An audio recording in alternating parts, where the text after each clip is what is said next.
വിദ്യാസാഗർ ഗുരുകുലം school Kondayur മൂല്യാധിഷ്ഠിത വിദ്യാഭ്യാസ പദ്ധതിയിൽ പഞ്ചാംഗ ശിക്ഷണാടിസ്ഥാനത്തിലുള്ള വ്യത്യസ്തമായ പാഠ്യക്രമം, മിതമായ ഫീസ്, വാഹന സൗകര്യം, സർക്കാരിന്റെ എല്ലാവിധ ഗ്രാന്റുകളും. വിദ്യാസാഗർ ഗുരുകുലം സ്കൂൾ കൊണ്ടയൂർ.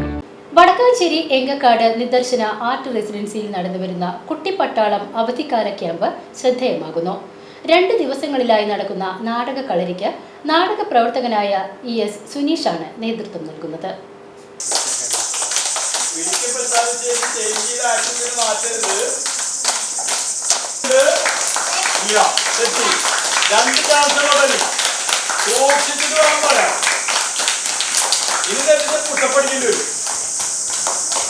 ഒന്നാം ക്ലാസ് മുതൽ 10ാം ക്ലാസ് വരെയുള്ള 22ഓളം കുട്ടികളാണ് 23, 24 തീയതികളിലായി നടക്കുന്ന നാടക കളരിയിൽ പങ്കെടുക്കുന്നത്. കുമ്പളങ്ങാട് സ്വദേശിയും നാടക പ്രവർത്തകനുമായ ES സുനീഷാണ് നാടക കളരിക്ക് നേതൃത്വം നൽകുന്നത്. കുട്ടികളുടെ കഴിവുകളെ പ്രോത്സാഹിപ്പിക്കുകയും സാമൂഹിക ബോധം വളർത്തി മികച്ച പൗരന്മാരായി വാർത്തെടുക്കുക എന്നതാണ് ഇത്തരം ക്യാമ്പുകൾ ലക്ഷ്യം വെക്കുന്നത്. കളരിയുടെ അവസാന ദിനം ക്യാമ്പിൽ പങ്കെടുക്കുന്ന കുട്ടികൾ അവതരിപ്പിക്കുന്ന ലഹരിക്കെതിരെയുള്ള പെർഫോമൻസും ഉണ്ടാകും. അവധിക്കാലത്ത് പുതുതലമുറ മൊബൈലിൽ സമയം ചെലവഴിക്കുന്നത് വലിയ സാമൂഹിക പ്രത്യാഘാതങ്ങൾക്കും മാനസിക പ്രശ്നങ്ങൾക്കും വഴിവെക്കുമ്പോൾ ഇത്തരം ക്യാമ്പുകൾ കുട്ടികൾക്ക് കൂടുതൽ മാനസിക ഉല്ലാസം നൽകുകയും അവരുടെ കഴിവുകളെ പ്രോത്സാഹിപ്പിക്കുമെന്ന കാര്യത്തിൽ തർക്കമില്ല. കളരിയിൽ പങ്കെടുക്കുന്ന കുട്ടികളിൽ നിന്നും മികച്ച പ്രതികരണമാണ് ലഭിക്കുന്നതെന്ന് ക്യാമ്പ് നയിക്കുന്ന ES സുനീഷ് പറഞ്ഞു. ഈ നിറച്ചാർത്തിൻ്റെ ഭാഗമായിട്ട് 2 ദിവസത്തെ തിയേറ്റർ ക്യാമ്പാണ് ഇവിടെ നടന്നുകൊണ്ടിരിക്കുന്നത്. 1 മുതൽ 10 വരെയുള്ള കുട്ടികൾക്കാണ് ഇതിനകത്ത് തിയേറ്റർ ക്യാമ്പായിട്ട് നടന്നുകൊണ്ടിരിക്കുന്നത്. പ്രത്യേകിച്ച് വെക്കേഷൻ സമയങ്ങളിൽ തിയേറ്റർ ക്യാമ്പുകൾ കേരളത്തിലുടനീളം നടന്നുകൊണ്ടിരിക്കുകയാണ്.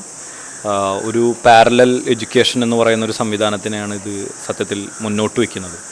നമ്മൾ ഒരു ബോക്സിൽ നിന്ന് ബോക്സിലേക്ക് എന്ന് മുഖ്യമന്ത്രി പറഞ്ഞതുപോലെ കുട്ടികൾക്ക് എക്സ്ട്രാ ആയിട്ടുള്ള ആക്ടിവിറ്റികൾ, കൂടിയിരിക്കാനുള്ള സാഹചര്യങ്ങൾ, പരസ്പരം പങ്കുവയ്ക്കാനുള്ള, ഷെയർ ചെയ്യാനുള്ള ഒരു സാഹചര്യങ്ങളൊക്കെ ഇങ്ങനെ കുറഞ്ഞു വരുന്ന സാഹചര്യത്തിൽ അവരൊരുമിച്ചിരിക്കുക, സ്നേഹം പങ്കുവയ്ക്കുക, അവർ കൂടുതൽ കോൺഫിഡൻ്റ് ആയിട്ടുള്ള ആളുകളാവുക, ഒരു സ്റ്റേജിൽ ചെന്നാൽ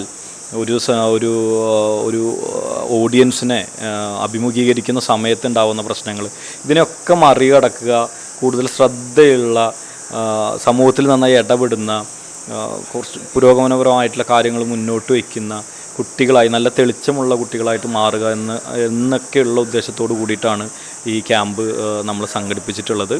ഇപ്പോൾ നിലവിൽ ശ്രദ്ധിച്ചു കഴിഞ്ഞാൽ, ഇപ്പോൾ ക്യാമ്പിൽ വരുന്ന കുട്ടികളോട് നമ്മൾ ചോദിച്ചു കഴിഞ്ഞാൽ എല്ലാവരും അവരുടെ സ്ക്രീൻ ടൈം എന്ന് പറയുന്നത് 4 മുതൽ അതിന് മുകളിലേക്കാണ്. 4, 5, 6 ഒക്കെ മണിക്കൂറുകൾ സ്ക്രീൻ ടൈം, അതായത് മൊബൈൽ ഉപയോഗിക്കുന്ന കുട്ടികളാണ്. നമ്മൾ മനസ്സിലാക്കേണ്ടത് അവർ 8ലും 7ലും 5ലും പഠിക്കുന്ന കുട്ടികൾ വരെ 3, 4, 5 മണിക്കൂറുകൾ ഇതിനകത്ത് ഉപയോഗിക്കുന്നുണ്ട് എന്നുള്ളതാണ്. അത് കുറച്ച് അപകടകരമാണ്. നമ്മൾ പുറത്തൊക്കെയുള്ള എഡ്യൂക്കേഷൻ സിസ്റ്റത്തിനകത്ത് അവർ ശ്രദ്ധിക്കുന്ന ഒരു കാര്യം, ഒരു ഫോൺ കൊടുക്കാതിരിക്കുക, പരിപൂർണമായിട്ട് അതിൽ നിന്ന് വിട്ടു നിർത്തുക എന്നുള്ളതല്ല.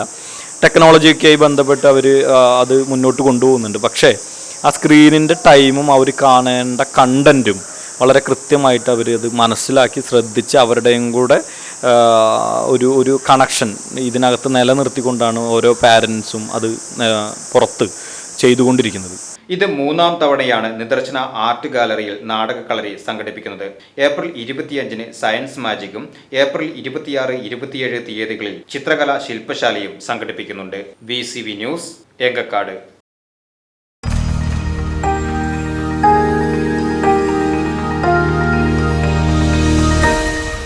You are watching VCV News.